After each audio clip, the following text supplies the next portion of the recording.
Thank you very much, distinguished guests, ladies and gentlemen, and pupils of this lovely school. Life has a habit of taking you by surprise, if I can address the girls here specifically. And you will find that out as you travel through life. And all through your life, you come to forks in the road. And you can go on by, but if you don't take the fork, sometimes you miss out on a very unexpected opportunity. I've usually taken the new fork in the road to see where it will take me. Because I'm curious. I'm a very curious person. And curiosity is an essential element for anybody who wants to be a journalist, which is what my profession is. I was 11 when I decided I wanted to become a journalist. And I guess I was pretty lucky, but if you don't know what you want to be when you're 11, it's not a problem, right? In my case, I just knew. And I've never regretted that decision because all the good things that have happened to me in my career, and really my life, have been through journalism. I followed in my father's footsteps. He was a journalist, he was an editor, and he was an author. And in the beginning, I think he was a bit disappointed that it was me and not one of my three brothers who followed in his footsteps. But when he saw how my career was panning out, then I think he was very proud of me. I left school when I was 15. That is not something I would recommend to any of the girls here today. But if I can continue on the education theme, which was mentioned a couple of times already, when I was at school, it wasn't considered all that important to educate girls. I mean, sure, we had to get to a certain standard, we had to know English, and we had to be able to do mathematics, add things up, so that when we did the shopping for the household, we'd be able to see if the shopkeeper was chipping us or not. But our education wasn't really considered all that important. A boy's education was far more important. So my three brothers' education was considered far more important than mine. And I'm not whinging about my lot. That's just the way that it was. And so it was expected that girls would leave school, work for a few years, marry, have children and go home and run the household. And I do remember saying to my mother and aunt one day, I might get bored just being at home. And they said, no, you won't. It'll be wonderful. You'll like it, raising the children, doing the housework. Yes, well, I don't know that I was convinced, but never mind. I mean, I don't have a problem, I have to say right here and now, I don't have a problem for women who want to make their careers at home. The women's liberation movement in the 60s and 70s was all about that, making choices. And it's very important to make choices in your life and live the way you want to, without apologising to anyone else. That's what life is all about. So anyway, I left school. My mother insisted I get some skills. It was very important, she said, for girls to have skills. And so I learnt shorthand and typing.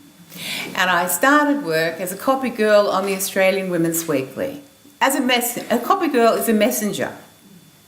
So it meant I ran messages and I made tea and coffee in the morning for 40 people. And it's good to start at the bottom. Because if you start at the bottom, when you get to the top, you understand the frustrations of the people for whom you're responsible. And it's really important if you want to be the boss or the leader of a business to understand the frustrations of people who work in your organisation. So I didn't realise, this is a very important lesson here for the girls, I didn't realise at the time that I'd been noted as a copy girl to be watched because I had brought in a tea towel from home to wipe up the cups. No other copy boy or girl had ever thought to do that. So you never know when you're making a good impression. The good thing about journalism is that you have to learn. So I am really a graduate of the University of Life. A journalist has to be well-read. A journalist has to be well-informed. You must listen to the news. You must always keep learning, enriching your memory and your mind with what you can discover. I learned about art. I learned about architecture. I was married to an architect. That sort of came with the job. I just kept learning. If you're going to interview somebody, you have to research them. And in journalism, you never know who you're going to meet. That's the great thing about my profession. You never know what the day will bring. You travel to places, you witness history, you cover events, you speak to people. It's an extraordinary profession, and it equips you for all sorts of other work. If at the end of the day you want to branch out. I have branched out, but I've never really strayed out of my area, which is communications. I think you decide what it is you do really well. And I think communications is where I belong. So although I've chaired charitable organisations, headed up radio programs, done some television, and I've got a new television show coming up sometime this year. I'm not allowed to tell you when. Channel 10 keeps these things secret from everybody. It's a very tight world, television.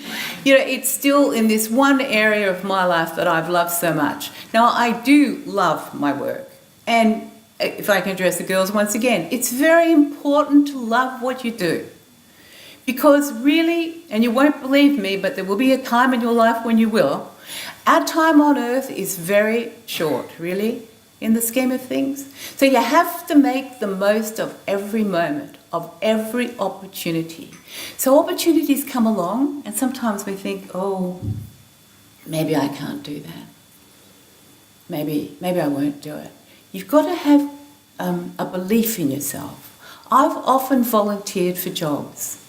You know, when the government approached me to chair the National Advisory Committee on AIDS, when we didn't know much about the HIV virus, and I knew very little, I did hesitate for a moment because I thought, oh, I don't know if I know enough about this. But the government had said to me they were looking for someone to communicate with Australians about the virus, how you got it, how you didn't get it, how you made yourself safe.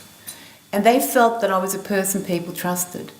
So when the government comes along and asks you to do something like that, you think, well, gosh, if the government thinks I could do something for them, I better say yes. So I said yes, and then I learnt all about the virus. So sometimes you volunteer for a job and you find out you've got a bit of a gap in your knowledge. That's not a problem really, as long as you go about improving it. And so I set out to learn all I could about HIV. I went to meetings, I listened to tapes, I picked doctors' brains, I went to hospitals, I talked with men who had the virus. And so I acquired my knowledge that I needed in order to do the job properly. There's always a way to find knowledge. Of course, you can go to university, but you can also go to other people. Most people are very flattered if you go and ask them for advice, and I've never been afraid to do that. I've never been afraid to ask for help, ever.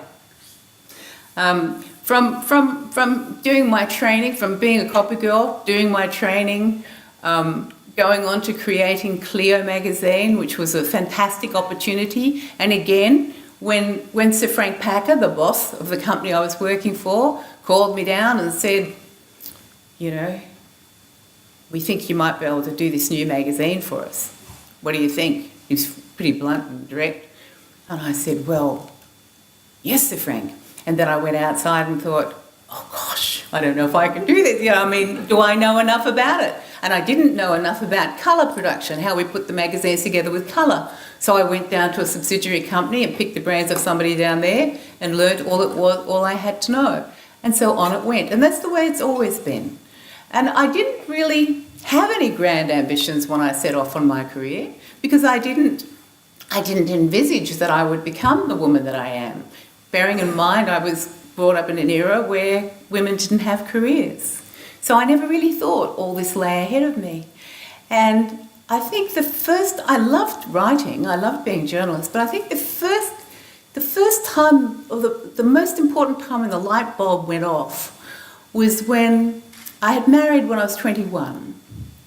And I was then the women's editor of the 2 Telegraph newspapers in Sydney.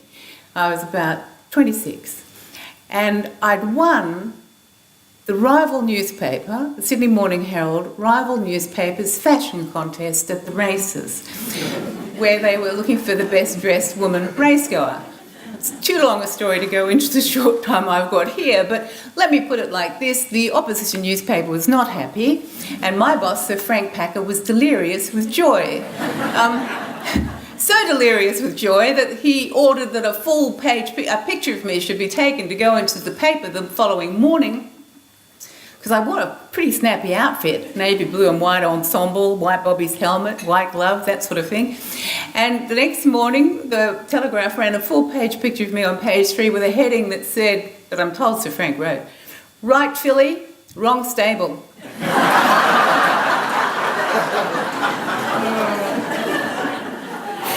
I mean, I can't believe I did it now, but I did do it, and you see what I mean? Opportunities come when you least expect them.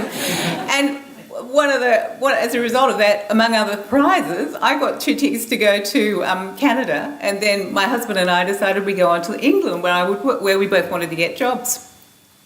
When I went down to say goodbye to Sir Frank Packer, he said to me, "I hope you're coming back, because one day I have you in mind to run the Women's Weekly." And at that moment, the light bulb went off, and I thought, oh, yes, I'd love to do that. I would really love to do that.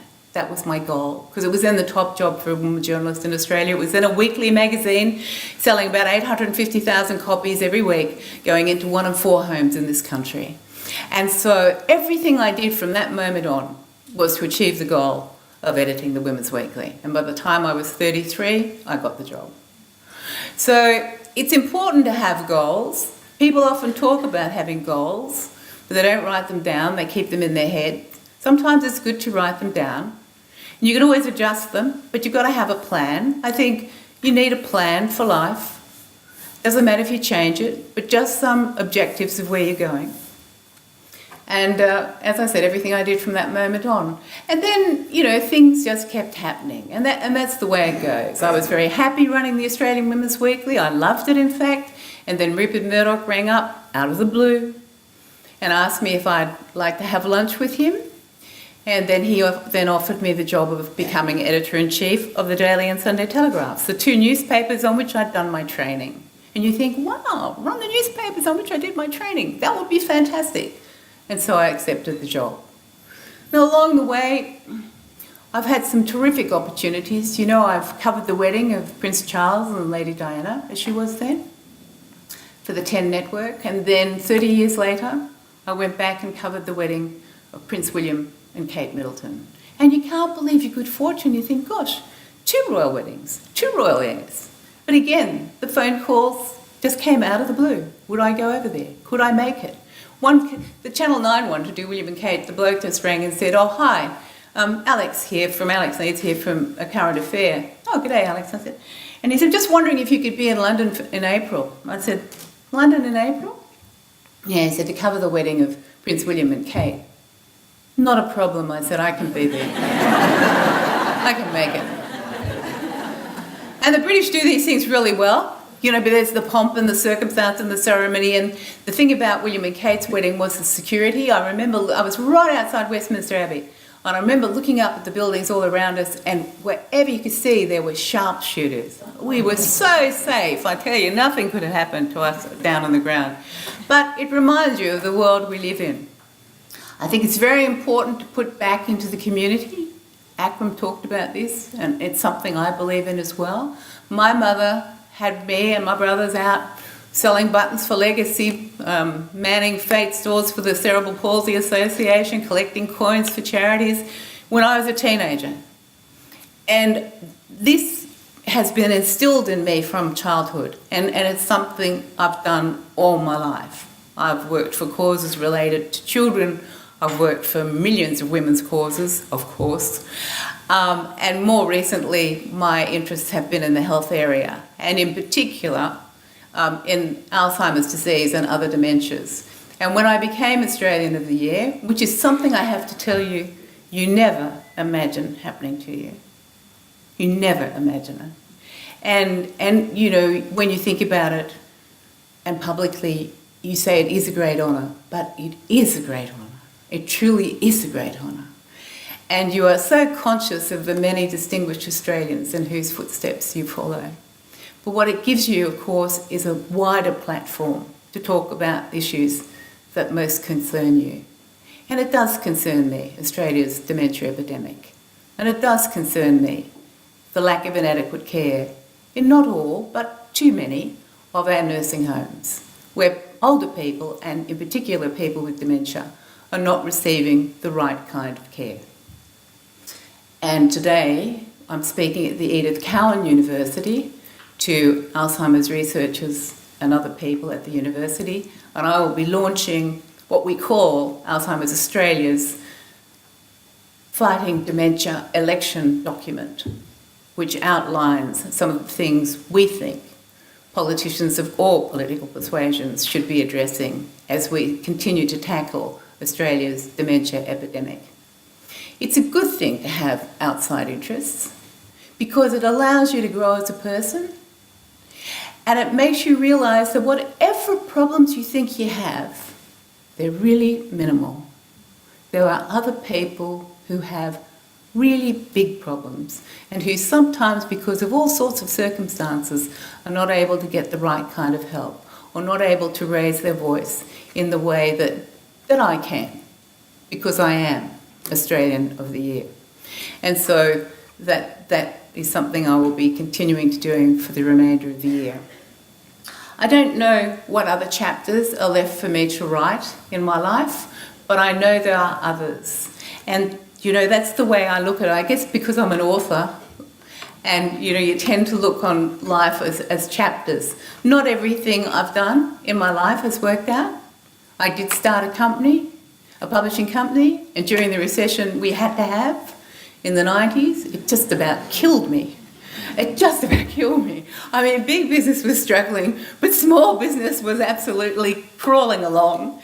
And we tend to forget how serious that recession was. And so I actually closed that company down. I didn't go bankrupt. I didn't hop off to Spain like some people did. I paid all my creditors and my staff their full entitlements. And you go away and you grieve for a bit for something that doesn't work. And then you realise that the only person that can get you up and get going again is yourself. And so you think, okay, Ida, you've done your grieving, now get up and get going. And then I look on those 6 years that I ran that particular part of my publishing as a chapter in my life, an important one, but only a chapter, not the complete book. And that's the way you have to look at these things. We all make mistakes. You have to just make sure you don't make the same mistake twice and learn from the one you've made. And if you do that, then you're not a failure. All these things lie ahead of the girl sitting in this room. I know that the encouragement today is to inspire you all to be extraordinary women. Well, I always think every woman is extraordinary. I used to say to my daughter, you are a one only. There is no one else like you anywhere else in the world. And you should always remember that. So when you feel down, you should look in the mirror and you should think, there's no one else like me in the world. I'm an extraordinary woman. That's what I always told Kate. And I also told Kate, I remember when she was smaller, she said to me one day, I'm going to be a nurse when I leave school. And I said, really? What about a doctor? Oh, she said, can girls be doctors? I said, sure. I said, girls can be anything they want to be. Oh, well, she said, in that case, I'll be a fireman.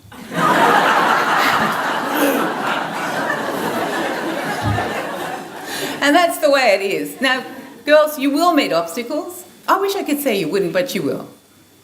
There's nothing easy about life. That's what you've got to know. Life is full of detours. And that's what makes it so interesting. I always have a very optimistic outlook on life. I always tell myself if I've had a bad day, that tomorrow will be better. It may sound trite, but it usually is. So I just think, okay, this has not been a hot day, there's not been a crash day, but tomorrow will be better, and tomorrow always is better. And so I'd like you to remember that. I'd like you to remember that there's no easy ride through life. There's no easy path to success. You can't just be famous. You don't even know sometimes you're becoming famous. It just happens. Every successful person I know of has had a few detours in their life. But they've always said to me that if they'd given up when things were at their toughest, they would never have achieved success. So the moral of that is that you never give up. I never have, I never will. Thank you.